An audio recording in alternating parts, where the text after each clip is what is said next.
This year, 2025, we were celebrating our 45th independence anniversary, and all roads were leading to Gokwe, where the celebrations were taking place amid pomp and pageantry. And it is very important that we look at the road that we've traveled this far, the ups and downs that we faced as a nation. Hello and welcome to Economic Forum. My name is John Masugu.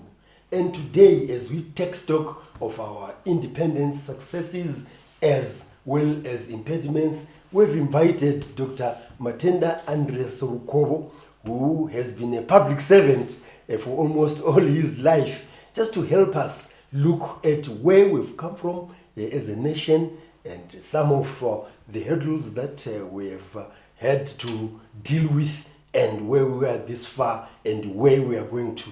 Dr. Ruko, welcome to Economic Forum. Thank you. Yes. First of all, your background is that you spent some time at the Zimbabwe Institute of Development Studies, especially in the early years of independence, and you were researching about what should be done as a matter of policy in Zimbabwe. Let's begin from there. What you achieved at ZIDS, and then we go to other positions. Well, the Zimbabwe Institute of Development Studies was established as a policy think tank to assist the government in development of policy, in doing evidence-based research. The idea of the Zimbabwe Institute of Development Studies had been conceived during the later years of the liberation struggle. Both ZANU and ZAPU had units within them, and then it was felt that after independence we needed to have our own think tank which would assist the government.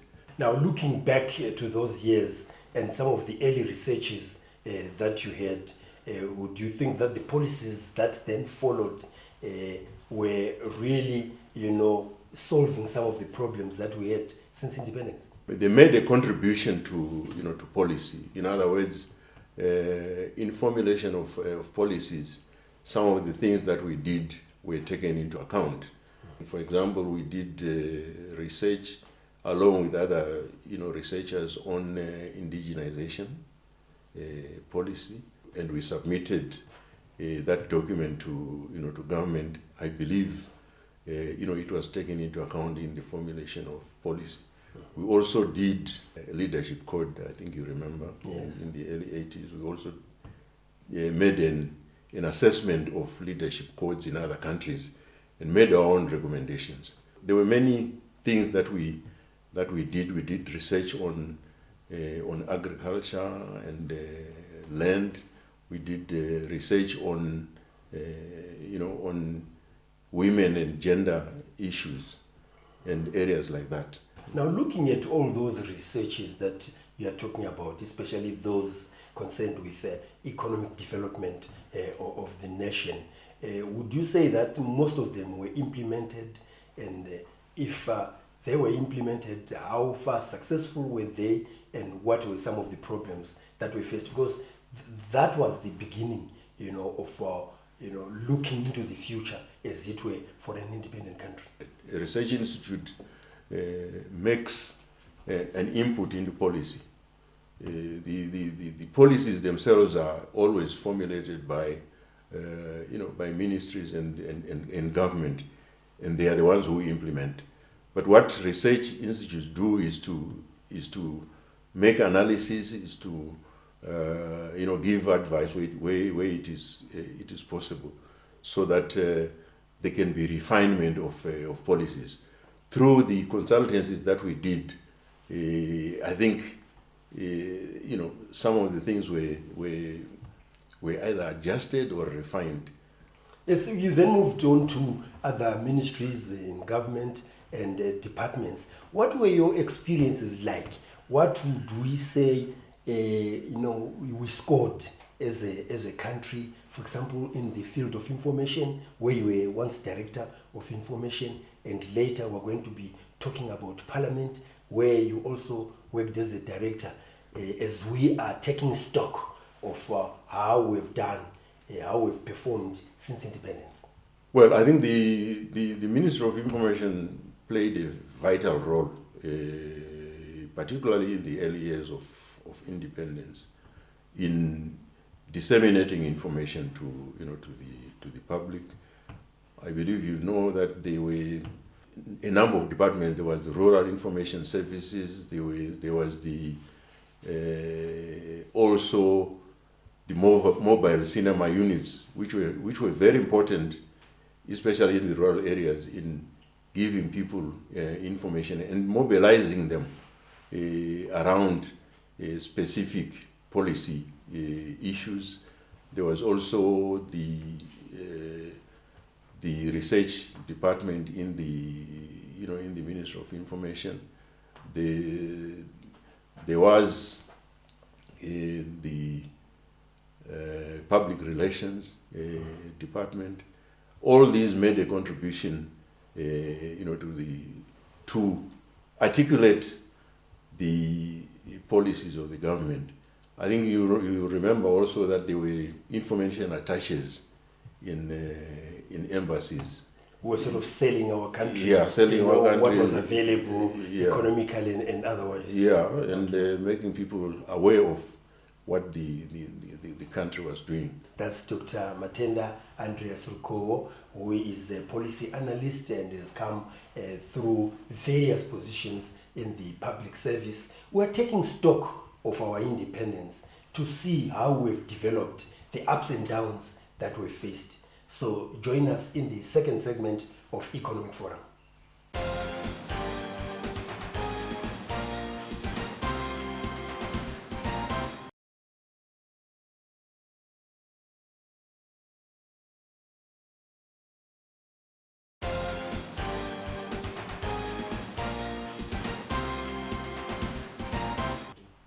Welcome to the second segment of Economic Forum, where today we are discussing the road that we've traveled up to the 45th celebrations that we had in Gokwe and many other parts of the country. We are bringing development to every corner of Zimbabwe, from infrastructure to education and health systems. The rural areas are a vital part of our national vision. That's an extract from President Mnangagwa's statement when he addressed the nation in Gokwe, where he was emphasizing that the rural areas are very important in our development. And in fact, what has happened is that the independence celebrations are no longer only held in the big cities, but going around in the provinces. Now, our guest here is Dr. Matenda ANDREAS RUKOBO, who has been a public servant, would we say, for all your life. We're looking at how we've performed as a country, the ups and downs we faced. Now, from that statement by His Excellency, the President, what did you read? If you look at the developments since 1980, when we attained independence, there have been tremendous achievements in the area of education. Generally, many schools have been built in urban and rural areas. There have been many universities which have been established, both public and private universities.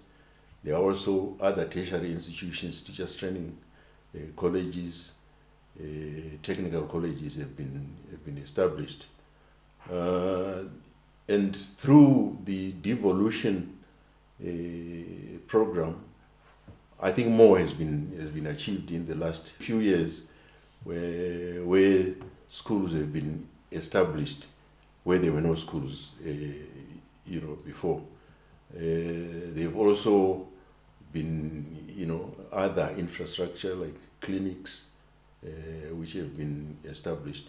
Of course, in the last few years, there have also been challenges which are related to sanctions as well as withdrawal of assistance by development partners in certain areas, and this has impacted the achievements that had been made. But overall, I think on balance, when you look at it, Zimbabwe has moved ahead in the last 45 years. Yes. How about our international relations in that context? You've mentioned sanctions, but His Excellency the President keeps on saying we are a friend to all and enemy to none. How has that worked? I think it has worked, tremendously. If you look in the last 4 years, there are more international visitors who are coming to Zimbabwe as tourists. There are also many... And that means confidence in the country. Yeah. There are many tourists who are coming to the country. There are many business delegations. There was a time when there were no business delegations coming to our country. But I think in the last 4 or 5 years, there are many conferences which are taking place, international conferences, almost every day. I mean, if you even now, I think you will know that there are conferences and other activities which are taking place. At the ZITF, for example, there was, I think, a hive of activity. There were many, foreign countries which came to exhibit at the trade fair. In saying we are a friend to all and an enemy to none, is that we want really, as Zimbabweans, we are very friendly people. I mean, we want to have friends with everybody. But of course, those who you cannot force people to be friends with you if they don't want to be a friend with you. But as a principle, we want to be friends with everybody. I know that, from my own experience, there was hostility in certain regions of the country, including the European Union, for example. But I think there is now an acceptance, of Zimbabwe and a willingness to do business with Zimbabwe. Just to end off this segment, let's talk about another mantra that has been put across, that nyika inovakwa nevene vayo, ilizwe lakhiwa ngabanikazi valo, meaning that it's us, the citizens, who have to build our country. Are we winning in that one? Well, I think we are winning. I mean, it's you never win in one day. It's a mantra, and therefore it's a process. I think you will know that during the liberation struggle in ZANU, they said we are our liberators, right? We are our own liberators. So there's always been that feeling that as Zimbabweans, we should see ourselves as the primary drivers of our own life rather than us being driven by others.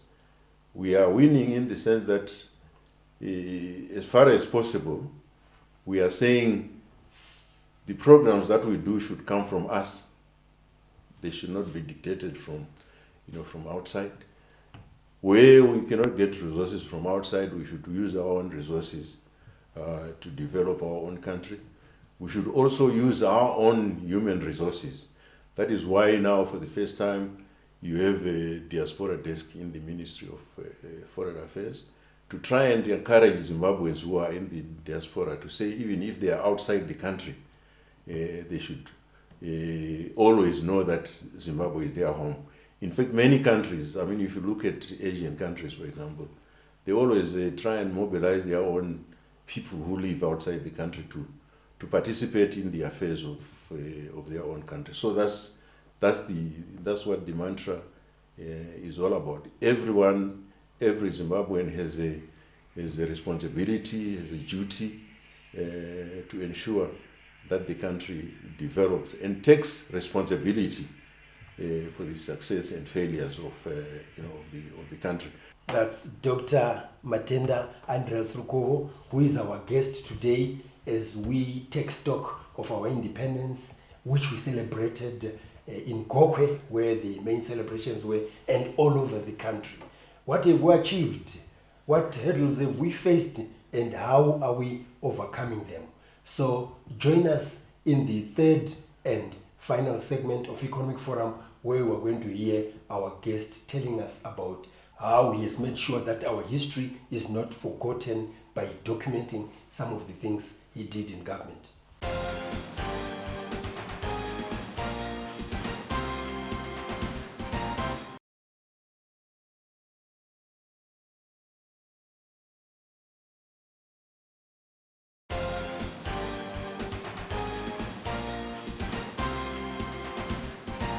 We are now in the third and final segment of Economic Forum, where we are discussing the road that we've traveled as Zimbabwe in terms of economic development as well as other social aspects of our lives. Dr. ANDREAS RUKOBO is our guest today, and we've been talking about some of his experiences in government, or should I say in the public service, because in government, university and other sectors. But we have decided that these experiences that you had as a public servant, especially in the designing of policies and so forth, should be documented so that they are not forgotten. And you have done that in this voluminous book, which you call the... An itinerant social scientist, memoirs of a public servant. Yeah, that's quite a mouthful. And like I said, being voluminous, mine would appear like just a chapter. So tell us what exactly you were documenting. I talk about my life in the public service at the Zimbabwe Institute of Development Studies. I describe my experiences there. Then I talk of my experiences at the Ministry of Information, and then at the Public Service Commission. At the Public Service Commission, I describe especially the work I did on decentralization. What work did you do on decentralization? We looked at decentralization, how we needed to implement decentralization, because there was a policy which had been articulated by government. And our role was to then see how the decentralization policy could be translated into implementation.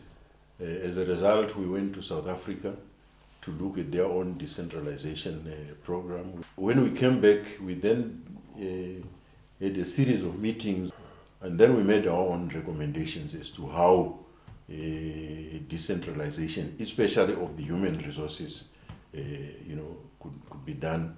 We made a submission to the Public Service Commission. Then what else? Then, of course, to Parliament, where I was involved in a range of activities, including being a member of delegation to what they called the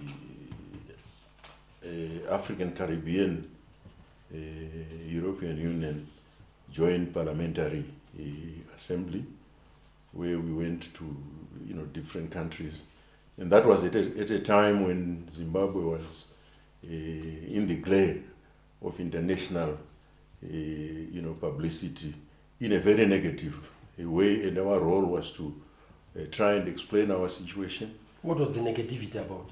Negativity, I think, is well known. I don't think it's something which is new. After the land reform program, there was the Europeans were not very happy about the land reform program.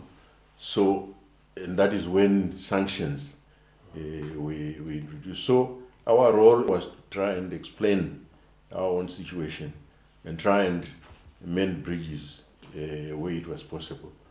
Do you also document how the parliamentarians themselves, coming from different political parties, would go to such conferences as one, as Zimbabwe?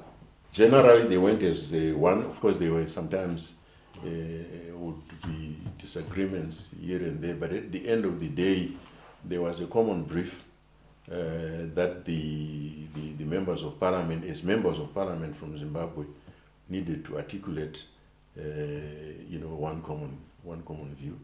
And then where else? After parliament, what did you do with yourself? I'm sure you're a retired public service, and that gave you the opportunity to write books. And you're now reflecting on all this as you write this book, that really, are we marking time, or are we really making progress as a country? We are making progress. We have had challenges, there is no doubt, and there is no one who will say we don't have challenges. But I think the most important thing for the country is for everybody, is to ensure that we try and find solutions to those problems.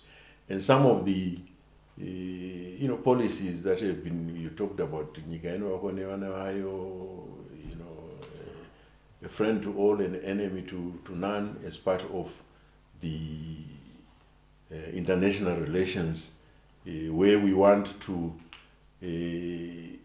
create new friends, right?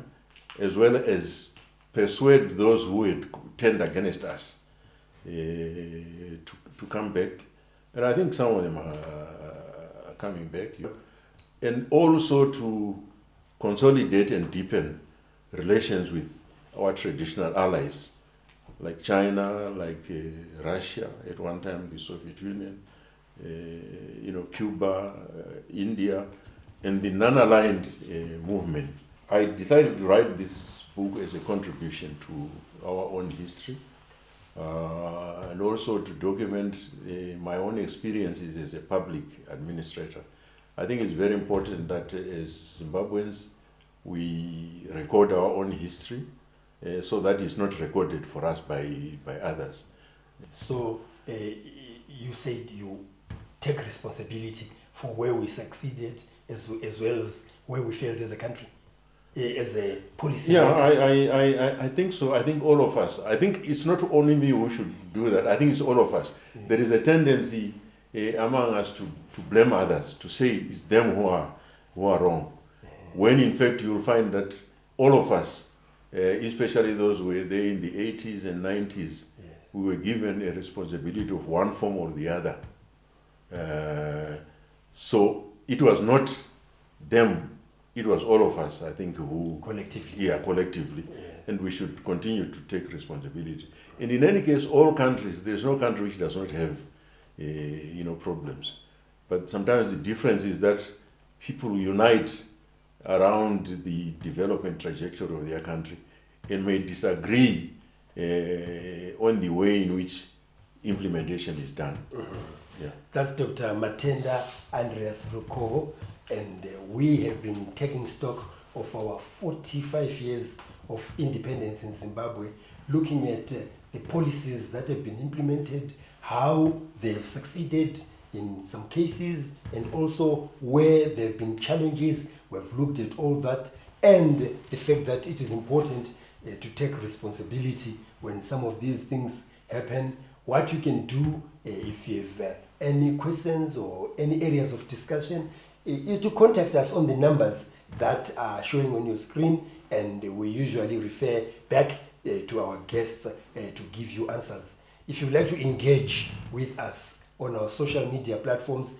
you can do that on those that are being shown on your screen. And if you have missed some of the episodes of Economic Forum, you can watch them on our YouTube channel, which is Economic Forum Zimbabwe.